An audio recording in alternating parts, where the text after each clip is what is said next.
மணிரத்னம் அவர்களின் தளபதி படத்தில் மம்பூட்டி அவர்களின் உதவியாளரில் ஒருவராக நாகேஷ் அவர்கள் வருவார்.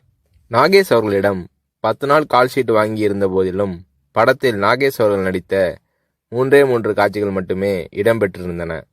பிறகு ஒரு நாள் ரஜினி அவர்களை நாகேஷ் சந்தித்த போது, மணிரத்னம் என் கால்ஷீட்டை வீணாக்கிவிட்டார், இன்னும் சில காட்சிகளில் என்னை பயன்படுத்தியிருக்கலாம் என்று நாகேஷ் அவர்கள் தன்னுடைய ஆதங்கத்தை வெளிப்படுத்திய போது, ரஜினி அவர்கள் பதில் ஏதும் சொல்லாமல் புன்னகை புரிந்தார். அவ்வளவுதான். பின்னர் தான் நாகேஷ் அவர்களுக்கு ரஜினி அவர்களின் மௌனத்தின் அர்த்தம் புரிந்தது. ரஜினி அவர்களிடம் பேசிக்கொண்டிருக்கும் போது அங்கே இல்லாத 3வது நபரை பற்றி குறை சொல்லி பேசினால் ரஜினி அவர்கள் அதை விரும்புவதில்லை.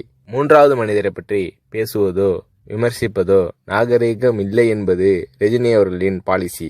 இது நாகேஷ் அவர்களுக்கு தெரிய வந்தபோது ரஜினி அவர்கள் மீதான மதிப்பு நாகேஷ் அவர்களின் உள்ளத்தில் பல மடங்கானது.